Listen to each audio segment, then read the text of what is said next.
সকাল হতে না হতে এক চিন্তা, কি রান্না করব আর কি টিফিন বানাবো।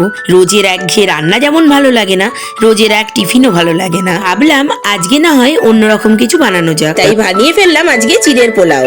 এই চিড়ের পোলাও বানানোর জন্য মোটা চিড়েটাই বেশি ভালো, পাতলা চিড়ে হলে ভেঙে যাওয়ার সম্ভাবনা থাকে। প্রথমে চিড়েটাকে ভালো করে ধুয়ে জল ঝরিয়ে ভালো করে একটা থালার মধ্যে ঝরঝরে করার জন্য রেখে দিতে হবে। তারপরে এদিকে আমি একটু কড়াইয়ের মধ্যে ঘি দিয়ে দিয়েছিলাম আর দিয়ে দিয়েছিলাম কাজু আর কিশমিশ। ভালো করে ভেজে নিয়ে ওই কড়াইয়ের মধ্যে কাঁচা বাদাম দিয়ে ভালো করে ভেজে তুলে রেখেছিলাম। তারপরে কড়াইয়ের মধ্যে একটু সাদা তেল আর দিয়ে দিয়েছিলাম ঘি। তারপর একটু গরম হতেই ওর মধ্যে দিয়ে দিয়েছিলাম কুচনো লঙ্কা আর পেঁয়াজ। আর ভালো করে একটু ভাজা ভাজা করে নেওয়ার পরে খুব ছোট্ট ছোট্ট করে কেটে রাখা ডুমো ডুমো আলুটাকেও দিয়ে দিয়েছিলাম আর ভালো করে একটু ভেজে নিয়েছিলাম। আর দিয়ে দিয়েছিলাম পরিমাণ মতো নুন। আলুটা ভাজা হয়ে গেলে ওর মধ্যে ধুয়ে শুকিয়ে রাখা চিড়েটাকেও দিয়ে দিয়েছিলাম। দিয়ে ভালো করে নাড়াচাড়া করে কাজু কিশমিশটাও দিয়ে দিয়েছিলাম। এরপর পরিমাণ মতো চিনি, সস আর ঘি দিয়ে ভালো করে নাড়াচাড়া করে তারপরে নামিয়ে নিয়েছিলাম। ব্যাস, এরপর একটু বাদাম ছড়িয়ে দিলেই রেডি আমাদের সুস্বাদু চিড়ের পোলাও।